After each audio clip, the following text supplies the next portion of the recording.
जय गुरु जी। ओम नमः शिवाय। शिव जी सदा सहाय। ओम नमः शिवाय। गुरु जी सदा सहाय। गुरु जी के श्री चरण कमलों में कोटि कोटि नमन प्रणाम वंदन। सभी संगत परिवार को मेरा जय गुरु जी। संगत जी, आज हम रुद्र संहिता के द्वितीय खंड सती खंड में प्रवेश करने जा रहे हैं और आज हम सती खंड का पहला अध्याय नारद जी के प्रश्न और ब्रह्मा जी के द्वारा उनका उत्तर, सदाशिव से त्रिदेवों की उत्पत्ति तथा ब्रह्मा जी से देवता आदि की सृष्टि के पश्चात एक नारी और एक पुरुष का प्राकट्य श्रवण करेंगे। किस प्रकार त्रिदेवों की उत्पत्ति हुई, किस प्रकार एक स्त्री और एक पुरुष प्रकट हुए और किस प्रकार यह सृष्टि आगे बढ़ी। नारद जी बोले, महाभाग महाप्रभु विधाता, आपके मुखारविंद से मंगल कारिणी शंभु कथा सुनते सुनते मेरा जी नहीं भर रहा है। अतः भगवान शिव का सारा शुभ चरित्र मुझसे कहिए। संपूर्ण विश्व की सृष्टि करने वाले ब्रह्मदेव, मैं सती की कीर्ति से युक्त शिव का दिव्य चरित्र सुनना चाहता हूँ।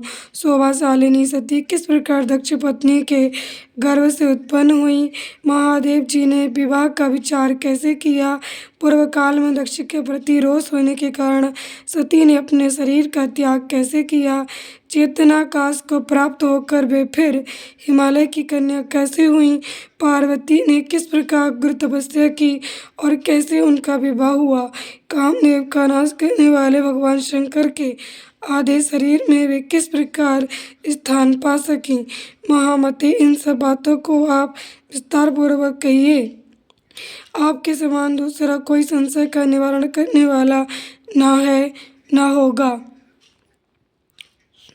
ब्रह्मा जी ने कहा, मुने, देवी सती और भगवान शिव का शुभ यश परम पावन दिव्य तथा गोपनीय से भी अत्यंत गोपनीय है। तुम यह सब मुझसे सुनो। पूर्व काल में भगवान शिव निर्गुण निर्विकल्प निराकार शक्ति रहे, जिनमें तथा सत और असत से विलक्षण स्वरूप में प्रतिष्ठित थे। फिर वे ही प्रभु सगुण और शक्तिमान होकर विशिष्ट रूप से धारण करके स्थित हुए। उनके साथ भगवती उमा विराजमान थी।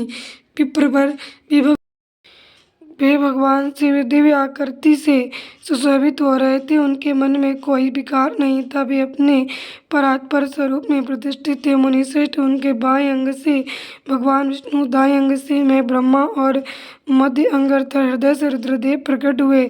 मैं ब्रह्मा सृष्टि करता हुआ, भगवान विष्णु जगत का पालन करने लगे और स्वयं रुद्र ने संहार का कार्य संभाला।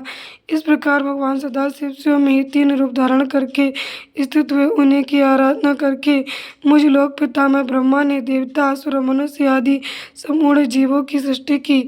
दक्ष आदि प्रजापतियों और देव शिरोमणियों की सृष्टि करके मैं बहुत प्रसन्न हुआ तथा अपने को सबसे अधिक ऊंचा मानने लगा। मुने, जब मरीचि, अत्रि, पुलह, पुलस्त्य, अंगिरा, क्रतु, वशिष्ठ, नारद, दक्ष, भृगु, इन महान प्रभावशाली मानस पुत्रों को मैंने उत्पन्न किया, तब मेरे हृदय से अत्यंत मनोहर रूप वाली एक सुंदरी नारी उत्पन्न हुई, जिसका नाम संध्या था।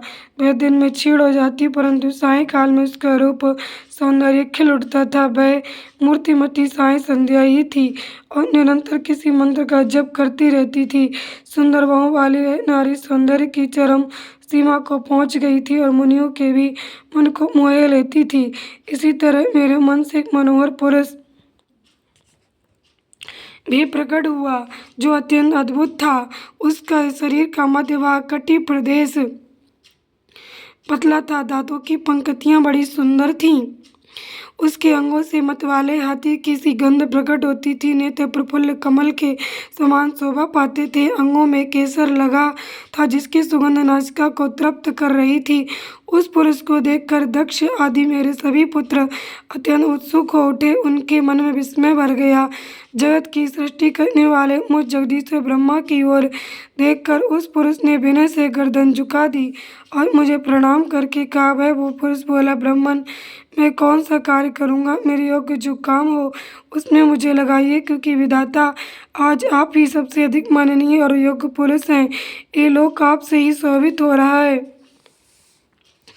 ब्रह्मा जी ने कहा, भद्र पुरुष, तुम अपने इसी स्वरूप से तथा फूल के बने हुए 5 बाणों से स्त्रियों और पुरुषों को मोहित करते हुए सृष्टि के सनातन कार्य को चलाओ। इस चराचर वन में देवता आदि कोई भी जीव तुम्हारा तिरस्कार करने में समर्थ नहीं होंगे। तुम छिपे रूप से प्राणियों के हृदय में प्रवेश करके सदाशिव उनके सुख का हेतु बनकर सृष्टि का सनातन कार्य चालू रखो।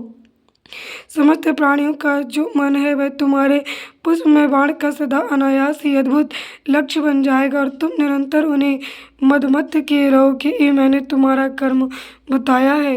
जो सृष्टि का प्रवर्तक होगा और तुम्हारे ठीक ठीक नाम क्या होंगे, इस बात को मेरे पुत्र बताएंगे। सूर्यश्रेष्ठ ऐसा कहकर अपने पुत्रों के मुख की ओर दृष्टिपात करके मैं क्षण भर के लिए अपने कमल में आसन पर चुपचाप बैठ गया। जय गुरु जी। शुक्राना गुरु जी अनंतम शुक्राना। ओम नमः शिवाय। शिव जी सदा सहाय। ओम नमः शिवाय। गुरु जी सदा सहाय। गुरु जी महाराज के चरणों में कोटि कोटि नमन प्रणाम वंदन संगत जी। आज का ये डिवाइन ब्लेसिंग से भरा हुआ अध्याय पर संपूर्ण हुआ। कल हम श्रवण करेंगे कामदेव के नामों का निर्देश, उसका रति के साथ विवाह तथा कुमारी संध्या का चरित्र, वशिष्ठ मुनि का चंद्रभाग पर्वत पर उसको तपस्या की विधि बताना।